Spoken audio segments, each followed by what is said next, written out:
Martian dust storms always sounded like distant whispers to Ryan Hale, but on that evening, the whisper felt different, urgent, almost pleading. He was trudging through the abandoned reclamation fields, scanning for spare grav coils, when a faint metallic clang echoed from a half-buried cargo hauler. Most haulers were long stripped clean by scavengers, yet something pulled him toward this one. Maybe instinct, maybe fate. He pried open the warped hatch and aimed his wrist light inside. At first he saw only wreckage and drifting rust flakes. Then the shadows shifted. Two small figures huddled behind a shattered cargo crate, their thin limbs trembling, their skin a shifting mosaic of soft blues and greens. Their large liquid eyes reflected the light with fear and something else. Exhaustion. Ryan froze.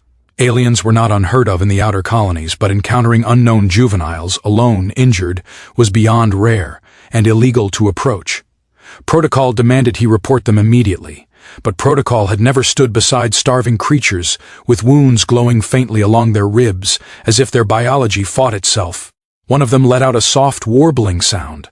Not hostile, not even a cry for help, more like an apology for existing. "Easy," Ryan whispered, lowering himself to one knee.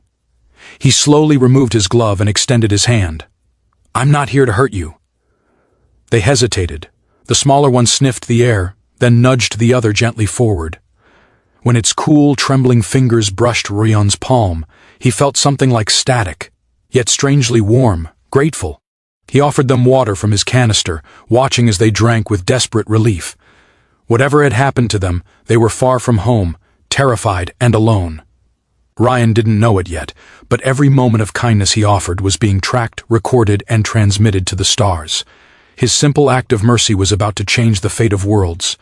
The moment the two young aliens drank from Ryan's canister, something beneath their skin flickered, tiny pulses of bioluminescent patterns that danced like constellations. They seemed unaware of it, but Ryan wasn't. He'd worked long enough with experimental tech to recognize an energy discharge when he saw one, though this was unlike any device he'd ever encountered. It wasn't mechanical, it was alive. Outside the derelict hauler, the Martian sky dimmed as another dust veil rolled across the plains. Ryan tapped his wrist console, scanning for any radiation spikes or environmental changes. Everything looked normal, until his visor flashed a warning. A single concentrated energy burst had surged outward from their position.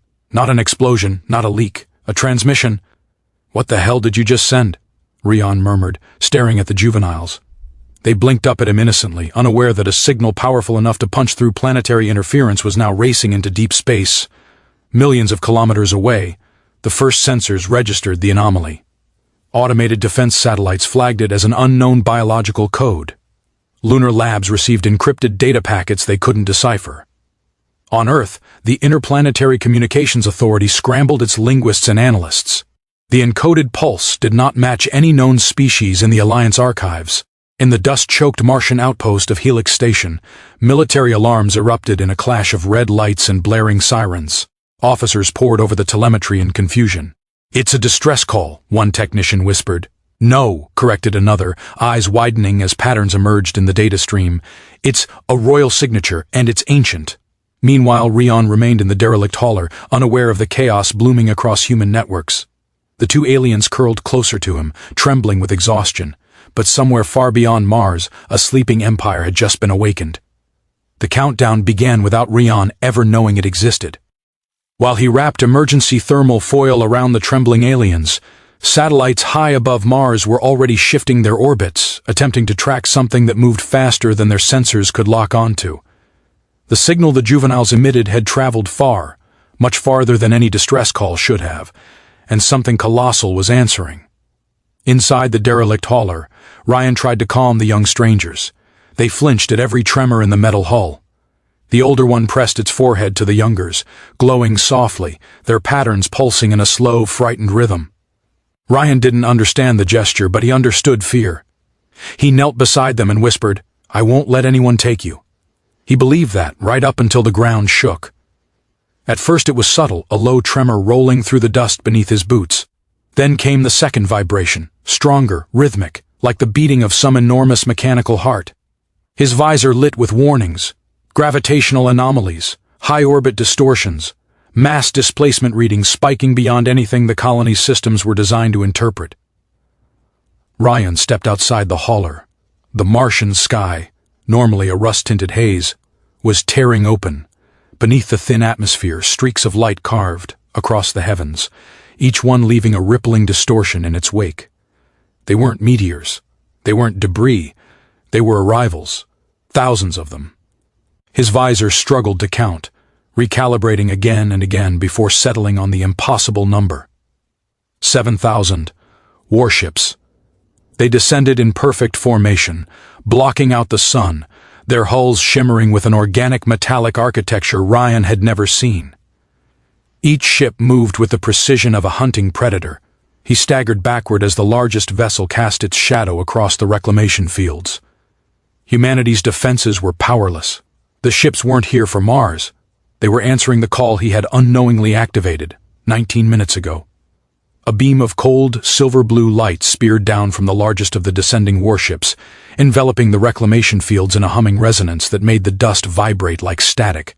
Ryan shielded his eyes, stumbling as the two alien juveniles pressed against his legs. The light didn't burn. It felt more like a presence, immense, ancient, and assessing. Then a voice thundered across the plains, not spoken aloud but resonating inside Ryan's skull. Heirs located. Protector identified. Ryan's breath hitched. The aliens gripped his sleeve tightly, their bioluminescent patterns flaring in recognition. They weren't just children, they were royalty. Lost, injured, and somehow placed in his care. A second voice followed, stern and resonant. Human-designated Ryan Hale. Step forward. Before he could react, smaller vessels broke formation and descended with terrifying precision.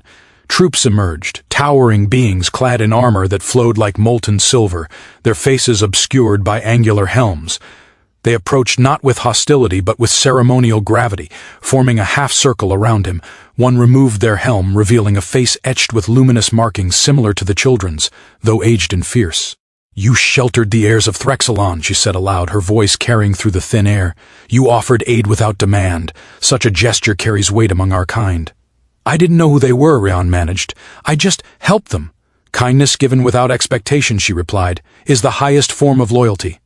The juveniles stepped forward, chirping in their melodic language. The commander's eyes softened. "They claim you saved their lives. By our law, their protector becomes honored kin. Your choices now shape the fate of empires." Ryan stared at the warships blotting out the sky, 7,000 vessels poised for vengeance or mercy, all because he'd helped two frightened strays. "Do I have a choice?" he whispered. The commander inclined her head. "Everyone has a choice. Few understand the cost." And with that, Ryan realized his life no longer belonged to Mars or even humanity.